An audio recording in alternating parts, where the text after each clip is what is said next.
Okay, welcome to another CRW commentary. I think that's what I'm going to stick with, CRW commentary. I got a recent subscriber, and I'm thankful for that, in Jimmy Whisper. And he left a comment under the last commentary about Ishii Tomohiro and Kenny Omega. I almost said Omega Kenny. My co-host is silently laughing in the chair.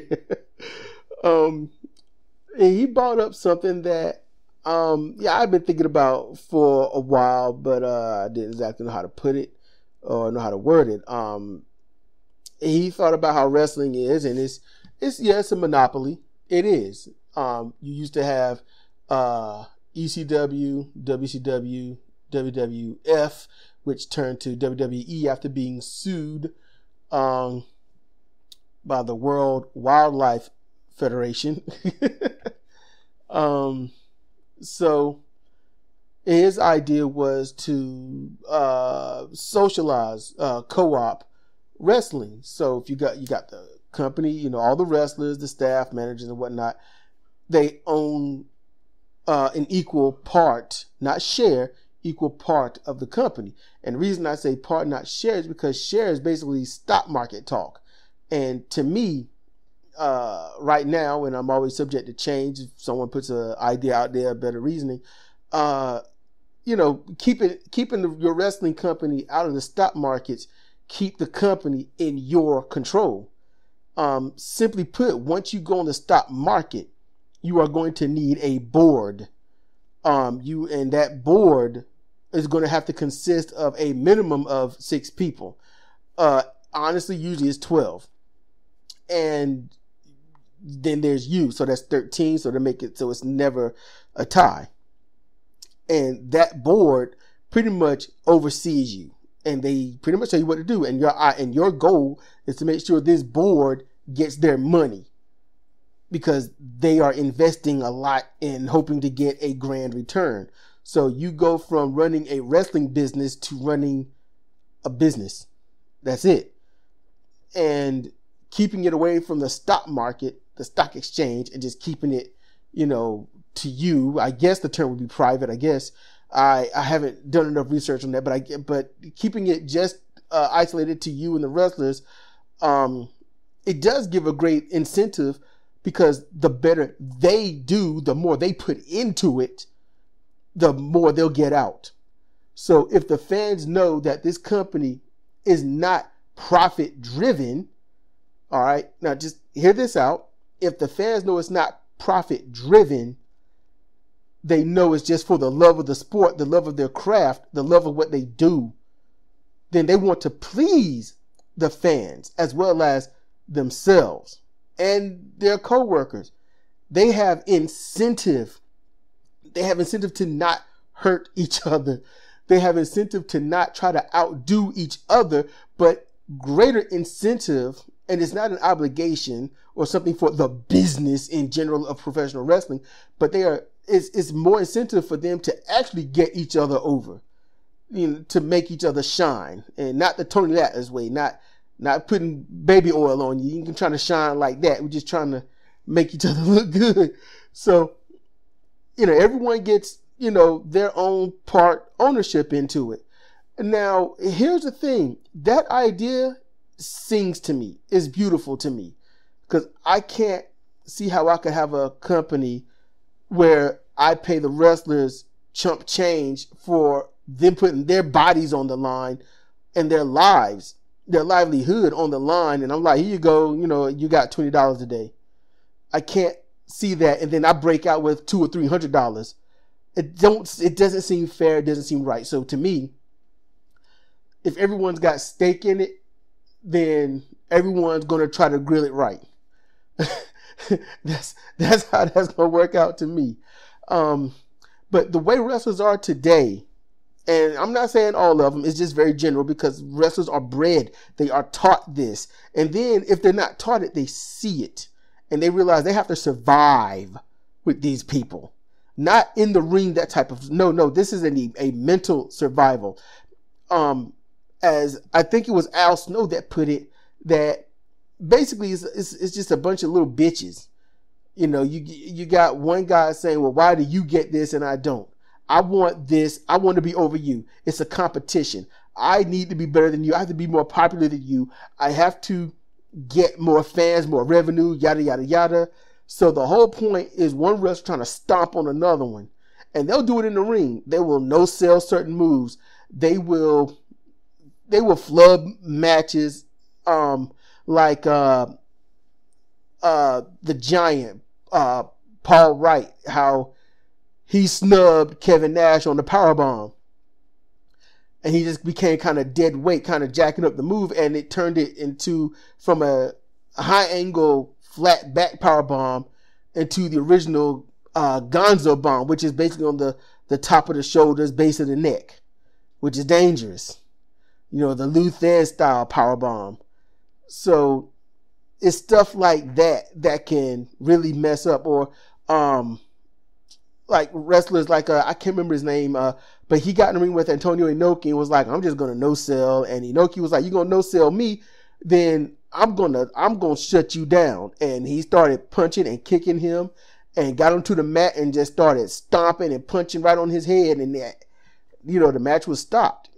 You know, and that's, you know, people just trying to get over on others. So it's a horrible breeding ground that professional wrestling is today. And it's worse when you got the WWE that when ECW had folded, WWE bought them out and said, we'll mess with you for revenue here and there, like once a year or something like that. We'll hire your wrestlers, but then never use them, or give them new stupid gimmicks, or have them, you know, be in squash matches against our superstars. And the same thing for WCW. You know, if Vince McMahon was actually smart, if he was smart, he would have actually said, ECW, I'm going to bail you out of your problems because I have the money. You do what you do, and I'm going to help you get pay-per-view revenue. I will stand back and let you do what you do, have no part of it. You don't compete with me. I won't compete with you. You just do what you've been doing. I'm out of it. All I do is just reap like 20% of whatever you net. Not gross, but net. So therefore it's continued revenue all the time. And overseeing that that the pay-per-view companies make sure they don't snub them like they did Paul Heyman in general anyway.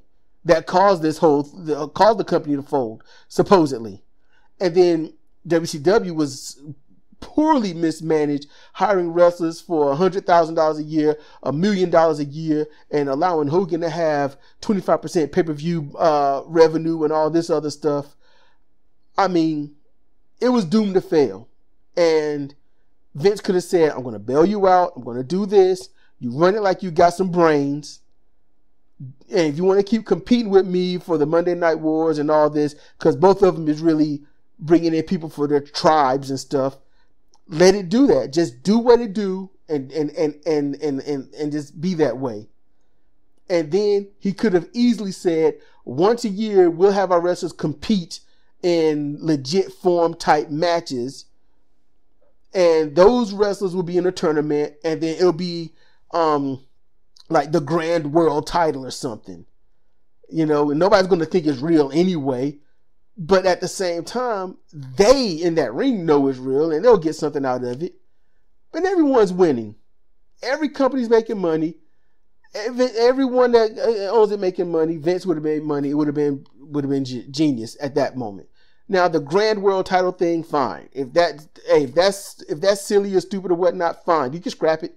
But all in all, Vince still would have got 10% from one, 10% from the other, and they both would have making a whole lot of money, going on their tours in their own territories, and nobody eat up any small indies or anything, and that would have been fine. But that's not how it went. And you got wrestlers now, basically, all of pro wrestling is almost podunk land, so everyone is scrapping for that sandwich. I mean, literally, you put any wrestlers in that ring, and you throw a sandwich in there and say, look, whoever wins gets to eat. Because that's about what wrestling is turned into. So making it social is going to be hard. It's going to be difficult. But I agree that if you was able to do a company, yes, that's what it would need to be. And I would like to do it that way. I would want my talent to get paid more than me. I'm just sitting here making the matches and whatnot, and they're going out there doing the stuff. So, hey, and I think everyone should have a thing in taking the ring down, putting it up, help everything get set up, get the show going real quick and all that. And, better drug policies. And if someone does get hooked on something, hey, get them rehab, pull somebody else new in. If that new person can hack it or whatnot, fine. Have good trade deals with, Japanese companies, All Japan, Pro Wrestling, Noah, New Japan Pro Wrestling, trade with Ring of Honor. They could be doing better, but they suck because they're owned by the Sinclair Corporation. They're just going to suck money away from them and have the wrestlers work with as little pay as possible, but having these like awesome, easy 4-star matches on a consistent basis. That's just not right. So Jimmy Whisper, he's got a great idea, and I like it, because once a wrestling company goes corporate, then it's not even wrestling anymore, as I stated earlier. So I think Jimmy had a great idea. Anyone else that listens to this commentary, this CRW commentary, weigh in on it. What do you think in the comment section down there? You think Jimmy Whisper got a great idea? You think my idea is good? My thoughts on what Vince McMahon could have done or whatnot. Hey, maybe if you're a wrestling promoter, you might buy someone out instead. Try my idea. Think it over. But right now the wrestling business is cutthroat. It is selfish, cutthroat, and hungry. And there's other things ruining the business. In all honesty, people, as much as I kind of like him, people like Will Ospreay, he had that match with Okada, and I thought, oh man, if he could do that every time. But nope.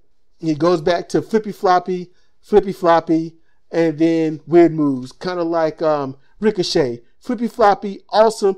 He had probably 5 finishers out of his whole repertoire, and then he ends with, I got you on for a fireman's carry, I'm going to toss you back, super kick you. What's it called? The Benadryller or some crap like that. And I'm like, dude, come on. I'm like, you're going to do a 630 axe kick. Okay, Will Ospreay. Shooting star press. Imploding shooting star press. You're going to do a moonsault. You're going to do Sky Twister press. You're going to do all of these moves. And then you're going to end with the Canadian roll into a cutter, an ace crusher. Now, that's a good, strong move, but after doing all that, it's like, really? You got nothing but finishers as your arsenal, and then you finish with a finisher. Yeah, but good grief. Anyway, that's all I'm going to have to say. Hey, co-host, did you want to chime in with anything? You've been nodding your head and stuff. And all right, then. Well, I guess I went solo then. No, this is Cedric for CR Wrestling, CR Fire Pro, and check out Blazing Bedlam Week 2 uploading. It says it's ready, so I'm gonna get the end skit on it, or not end skit, but the end screen, and I'm gonna get that public, and then I'm gonna try to get the Week 3 out tomorrow if I can. So wrap this up again. This is Cedric for CR Wrestling, CR Fire Pro. Thanks for listening.